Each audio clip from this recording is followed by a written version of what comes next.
Okay, Shalom Chevre. It is Pashas Tetzaveh Tafshin Pei Daled.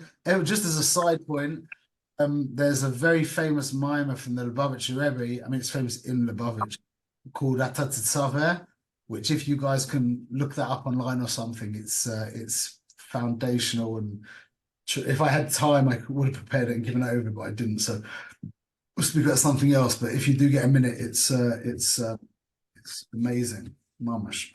Um, so it's Tafshin Pei Daled. Okay. Tetzaveh is the parsha of the Big Day Kahuna. So we're just going to talk about clothing. I know that Natan is new here. So, and Mo, I'm not sure who Mo is. Maybe Mo, can you tell me? That's Moshe. Yeah, okay. Um, That's Mo. so the Indian of Begadim. Begadim are the final part of the system. Begadim we translate as, come on, someone's Clothes. clothes. No, stop it. Behavior. Thank you. Thank you. Behavior, yeah. Begadim is behavior. Yeah, you're right. It is clothes. It is clothes. But Alpi Chassidus, Alpi Kabbalah, Begadim is behavior. And behavior breaks down into three components: thought, speech, and action. Okay. So I just wanted to go through and explain. We haven't like really gone to town on this before, but I wanted to just go through and explain. There's so many reasons why behavior by behavior is a nimshal to begadim. Why begadim is a moshul for behavior, and it's really amazing.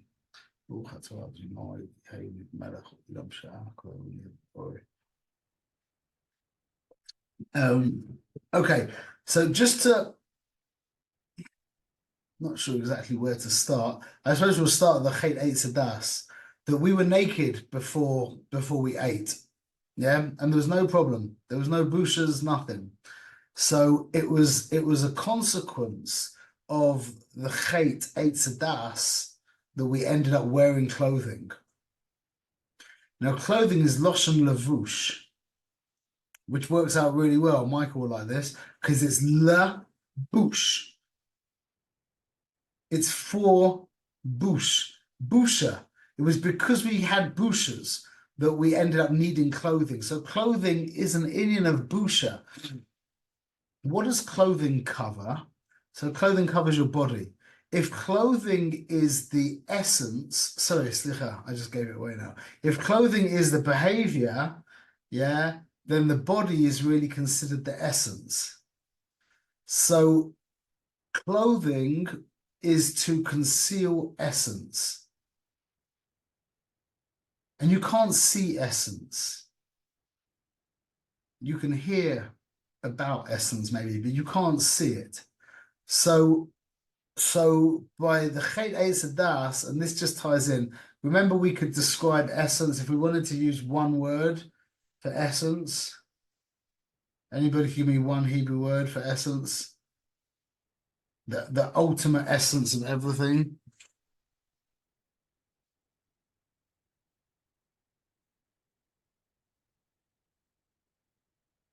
No, Ratzon? nearly. Go a drop deeper. Oineg. Oineg. So it's interesting. I saw this inside and I looked for it again. I saw it with my own eyes inside. I looked for it on a couple of occasions. I couldn't find it again. But when it said that we were embarrassed after the Chet Eitz Hadas, this source I can't remember where it was, but I did see it. It said that we were mizdaveg at that point. We were involved. Adam was involved in relations with Chava. It wasn't that he was just standing there naked and he was like, "Oh, I'm all embarrassed." It was he was embarrassed because he was having relations with Chava, and for the first time, he experienced his own personal pleasure. And at that point, he realized that he was something separate from God. And that really is what separates us from God. What separates us from God is our pleasure, is the fact that we have our own personal pleasure. So that was the thing. So at that point we had to wear a lavush. because our essence, I don't really know what happened to the essence at that point, but something very profound did happen. And at that point, we needed to cover over the essence. And that's why levush is loshen lebush, for the bush, for the busha, for the embarrassment, for the shame, whatever you want to say. Okay. And just as an, or maybe we'll finish with that. Make sure you remind me to go back to the Baal Shem Tov to finish off with. Okay. So there's a whole, but we're going to go through a whole bunch of things, connected things to garments, to clothing, that give us a deep insight into what behavior actually is. Okay. So first things first is you go out in your clothes.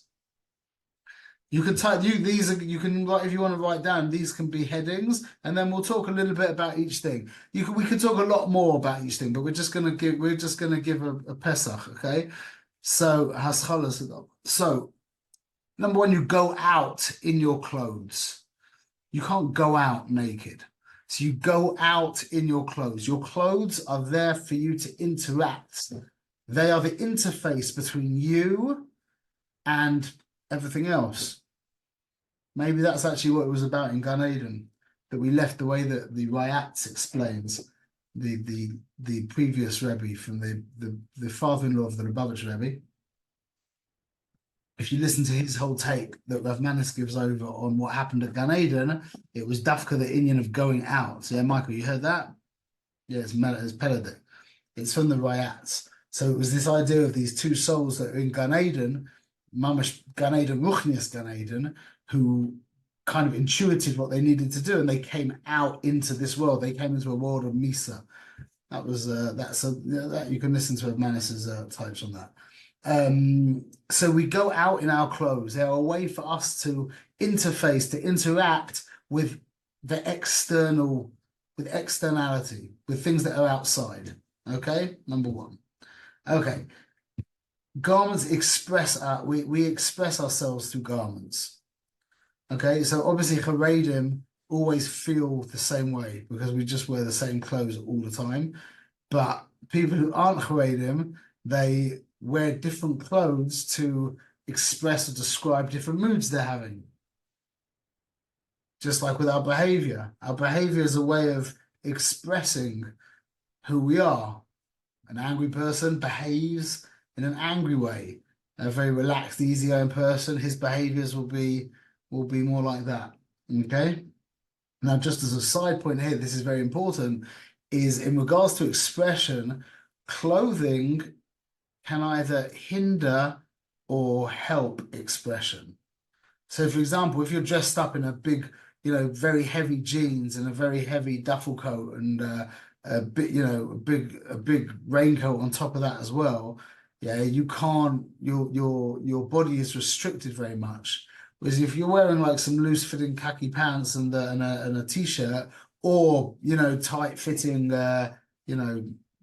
leggings for a woman or something, I don't know, something like that, or a dress, whatever it is, then the expression isn't impeded. Anybody remembers what impacts the response, that you could call that the responsiveness of the garments, whether they're responsive or not responsive. So like dress, like Michael, what you're wearing right now, yeah, it looks pretty responsive. Yeah, you're pretty free flowing. Okay. And what I'm wearing right now is a little less responsive. So anyone remembers what it is that has the biggest effect on the responsiveness of our clothes?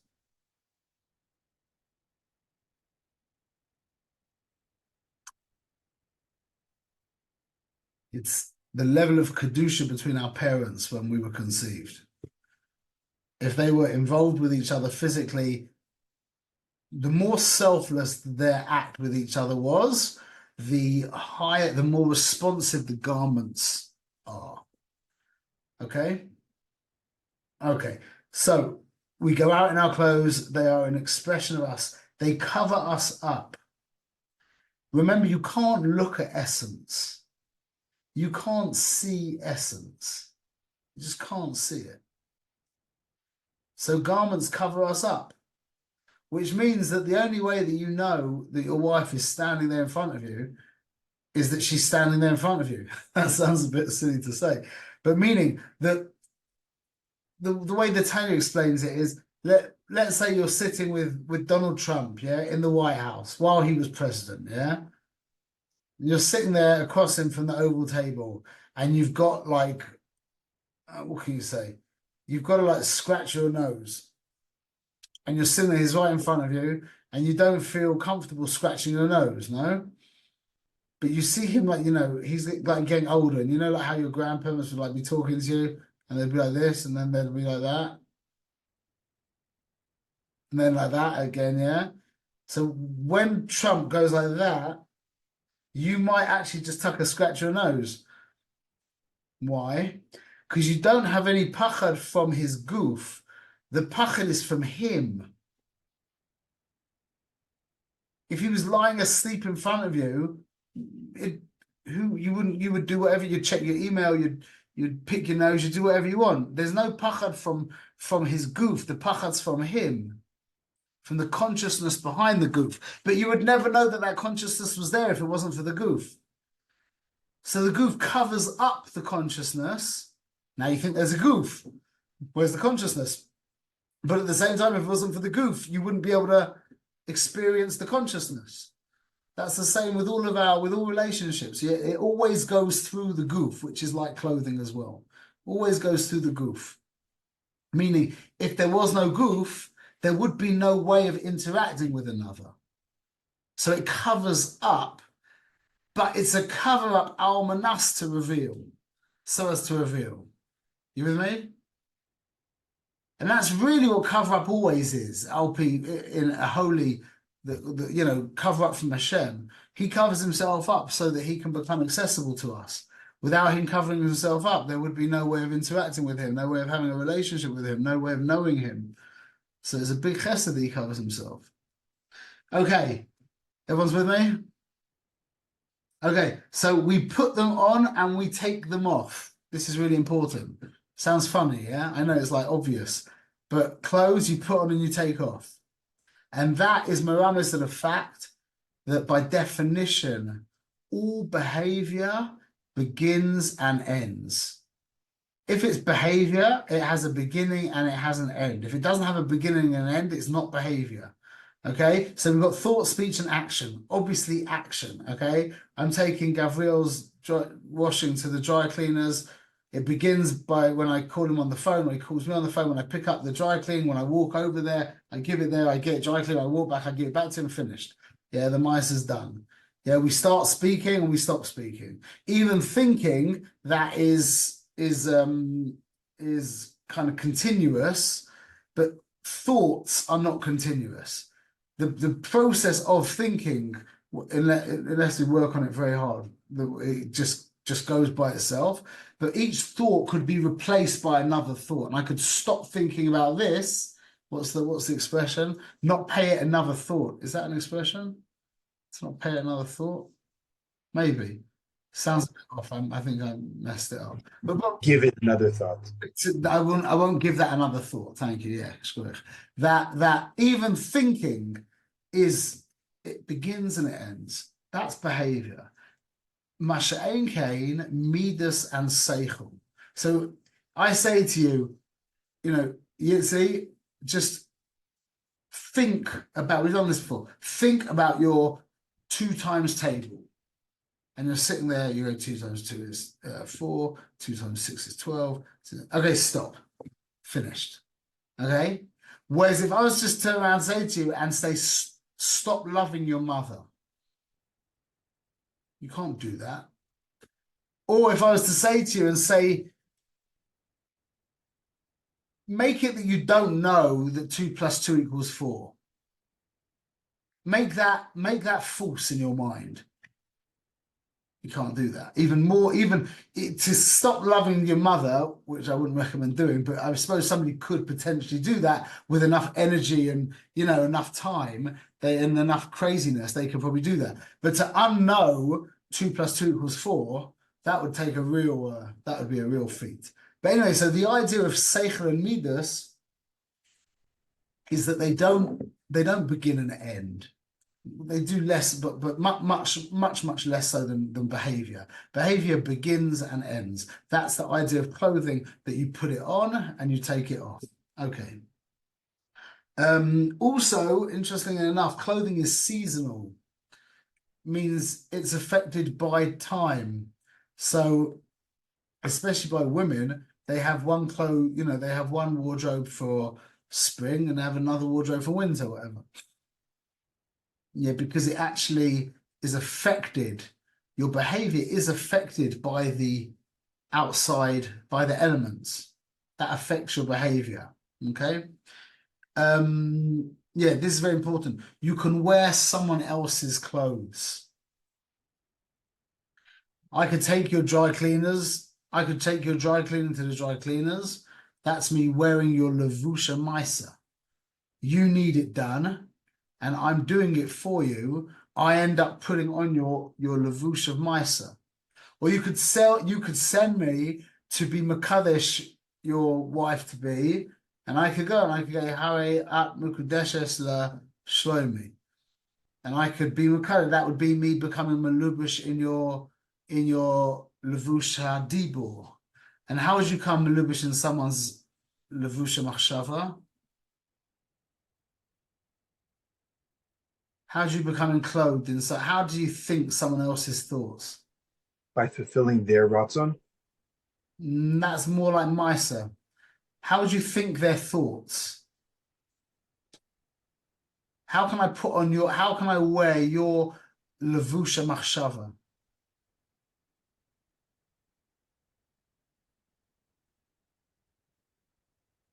Imitation, maybe? That might be more like Dibor. If I read your book, or also if I sit in your shir, you're thinking my thoughts. That's the idea that's what one of the things a teacher does. But especially when you read someone's book, when you're reading their book, you're thinking their thoughts. So anyway, so you can wear somebody else's levushim. That's a very important thing. Again, remember we've got behavior that's chol, and then we've got behavior that's kadosh. So behavior that's kadosh is mitzvahs. So can we think Hashem's thoughts? That's called learning Torah. That's called learning Torah. Speaking His words. That's called learning Torah. Doing his mitzvahs. That's called wearing the Hashem's levusha maisa. Can Hashem do His mitzvahs?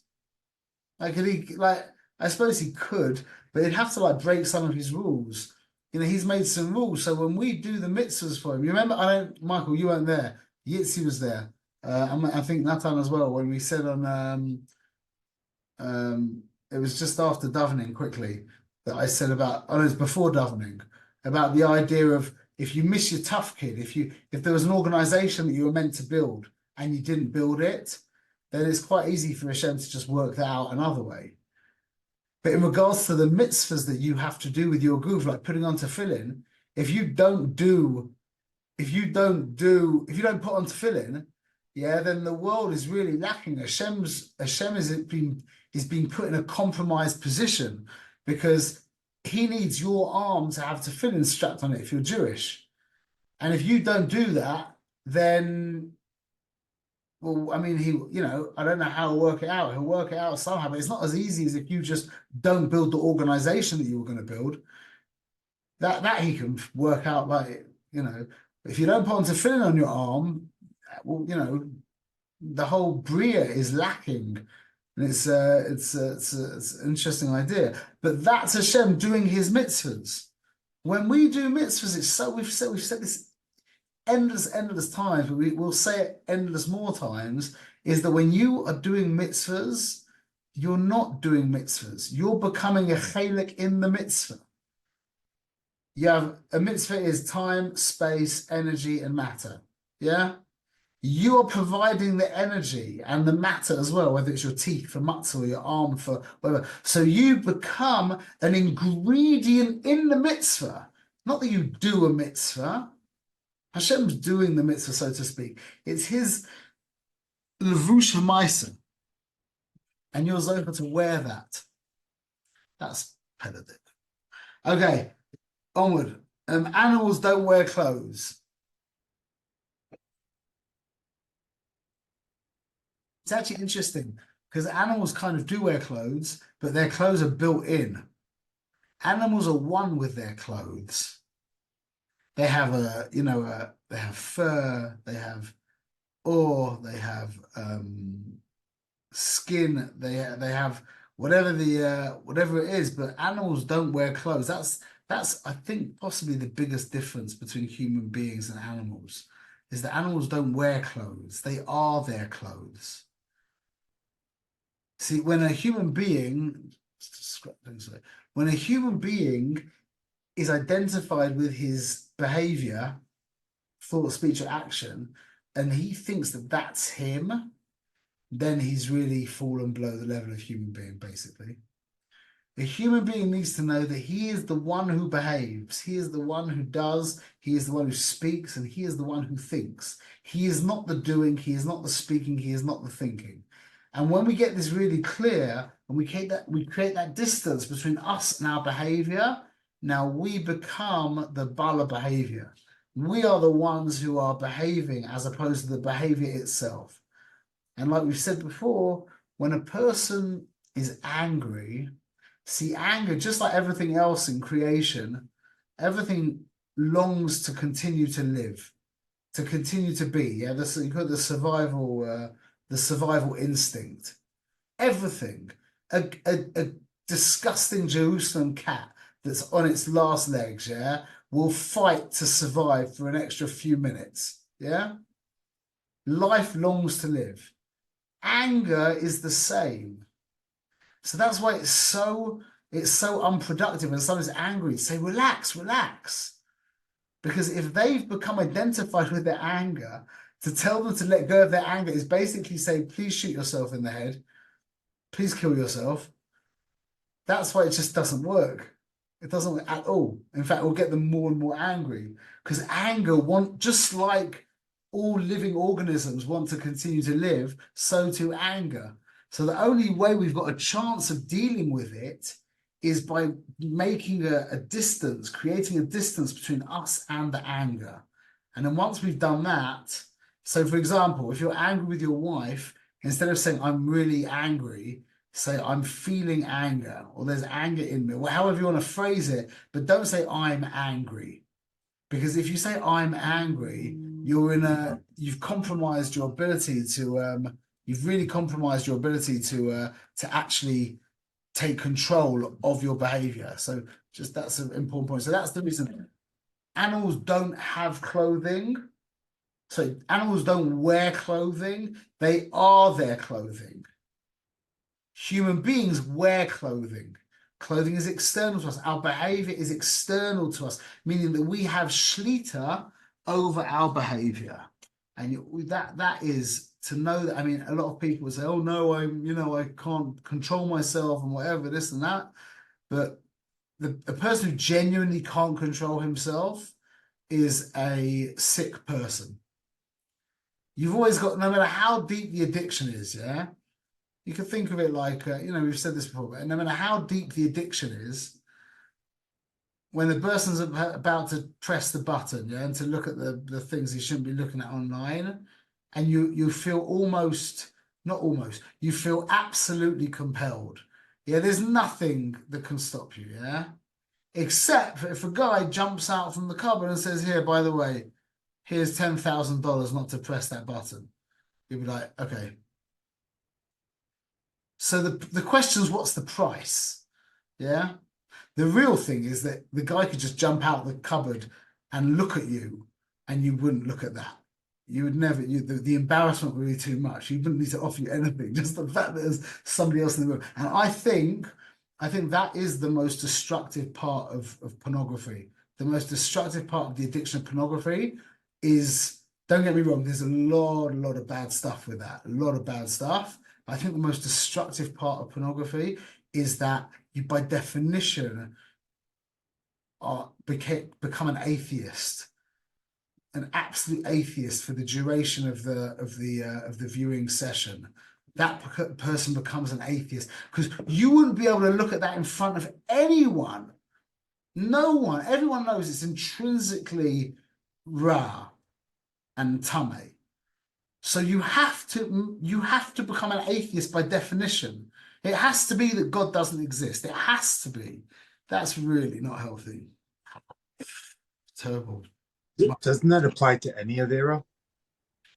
Yes, absolutely. But the thing about pornography is that it's not just like a minute. It's a continuous. It's a thing that can go on for hours. I don't know what people do, but it could go on for a long time. And it's more like, you're right. It is the same with any of it. And the Gemara says that was Rabbi Yochanan's bracha to his Talmidim. He said, you should have Yireh Shamayim like you have Yireh Basar V'Dam. You should fear heaven like you fear man. That's really what it's talking about. But the thing about, see, because like there's another thing about eating a treif. You know, you can eat a treif sandwich out. Not such a big deal. You know, no one cares. No one, you know. But pornography, even in front of a goy, in front of anyone. I don't know about in front of an animal. I don't know if that would be the case, but I can imagine somebody would also feel a little bit like in front of their pet dog might feel a little bit uncomfortable. I'm guess, I don't know. But anyway, yeah, so that's okay. So by human beings, we wear clothes, animals are their clothes.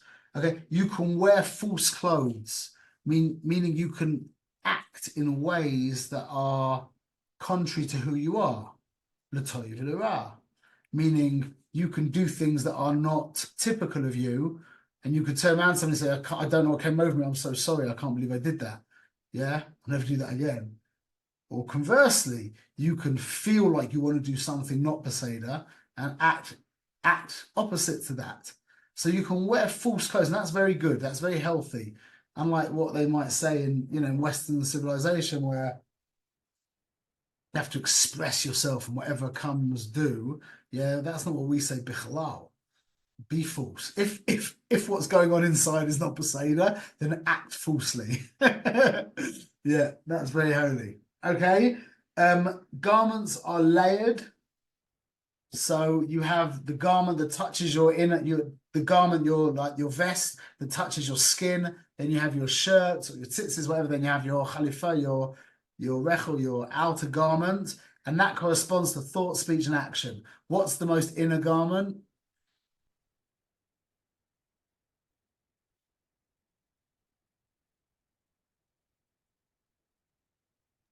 Thoughts. Thought. Thought's the most inner garment, and that's very important. So that's another problem with pornography, is that it works on a level of machshava, and that is touching the soul. That's another like kind of deep problem with pornography, is problems in the machshava are actually touching the soul, so they corrupt the soul in a more kind of potent way. Then you have your dibor, which is further out, and then you have Maisa, which is even further out. Yeah, there's a lot to talk about that, but I'm not gonna do that. Also, interestingly enough, clothing is gender specific, meaning when men wear a certain type of clothing, I know those boundaries are getting blurred, but men wear a certain type of clothing and women wear a different type of clothing. Men and women behave differently. That's something that I'm beginning to chap after being married for 20 years. I'm just beginning, meaning they also think differently. They actually think very, very differently to us. Okay, so we'll finish off just by mentioning a couple of other things, the small points. We said beged is clothing is lashon levush for embarrassment. Yeah, to cover over the embarrassment.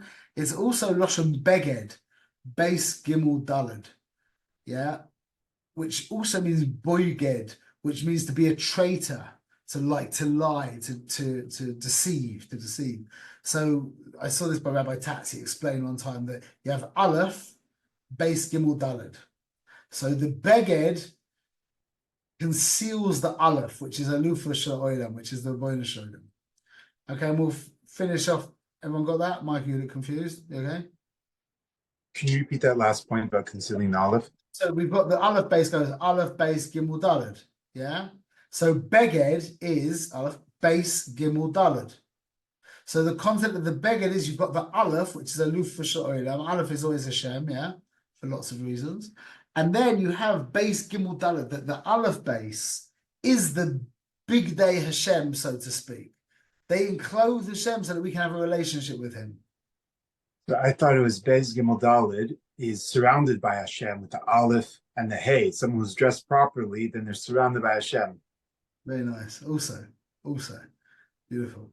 Okay, so then this is the takeaway. Okay, this is the all of that was nice and foundational, etc. But this is the real takeaway. Okay, the Baal Shem Tov said that he came to his madrigas through mikvah. The Arizal said simcha, and the Baal Shem Tov said mikvah. That doesn't make any sense. Like when you learn Arizal, yeah, it's like it's not very simchadik. You know, I don't know how much simcha you get. I mean, there is a simcha, a very deep kind of thing that comes from it, but it's, you know, it's not like the Baal Shem Tov with the Geschmack of Vortlach and the dancing and the singing like the Happy Minyan. It's not like that, yeah? So what's the inyan of the mikvah? Why is the mikvah so choshev? Especially in our generation, when we're so far from Ruchnius, yeah? Like the mikvah is like such a kind of high avoider. You know what I'm saying? Like, you know, we're so schmutzig anyway. Simcha sounds like it sounds like it should have said the Arizal should have said mikvah, and the Baal Shem Tov should have said simcha. That would sit with me. Everyone agrees with that. It would sit with me a little bit better, yeah. But that's not what happened. The Arizal said simcha, and the Baal Shem Tov said mikvah. So this is my chiddush, but I want to say this that. And I think this is really the most important part of the process of the mikvah is taking your clothes off. Because al pi halacha, you do not need to take your clothes off to go into a mikvah. Unless you're wearing like you know, like lycra, you know, like tight lycra, not lycra, lycra's a material, yeah? Like some kind of rubber, like some kind of wetsuit, I don't know.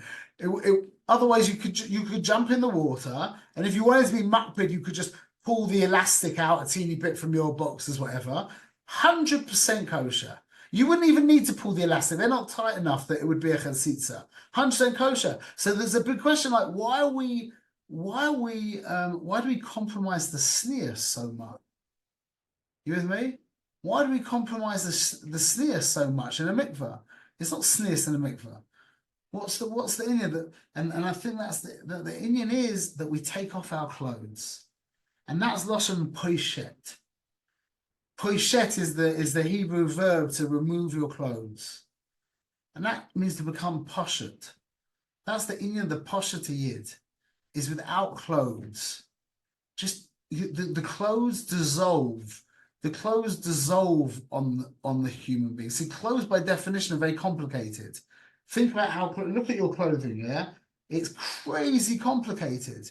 It's like anything you're wearing is made of like thousands and thousands and thousands of strands of whatever. It's crazy complicated. All clothing is crazy complicated, yeah?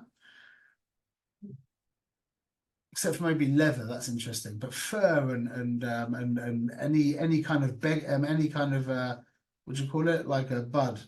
Like material, that kind of stuff is very complicated, yeah? So the inyan of taking off the clothes, doing it once a day, once a week, once a month, once a year, whatever it is, yeah, but that going into the mikveh and taking off your clothes and being cognizant of the fact that we are making a distance between me and my behavior. I'm not my actions, I'm not my speech, and most importantly, I'm not even my thinking. And that's the final level of the removal of the inner beged. And then when we go into the mikveh, the basic kavanas that we should be having is that we are removing all of the big day chol. Yeah, meaning all the thought, speech, and action of chol. That's really what we're letting go of. That really is the avoider of mikveh. And I think to answer up, so why was it that the that the Baal Shem Tov spoke about mikveh in our generation is because that is, I can't think of anything more important for us to chap, is that we are not our thinking.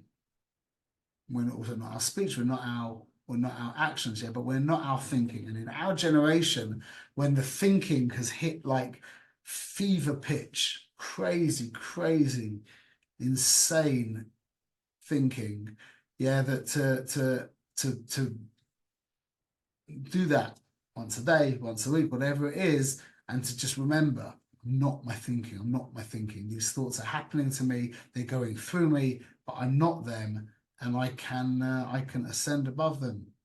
Bezrat Hashem.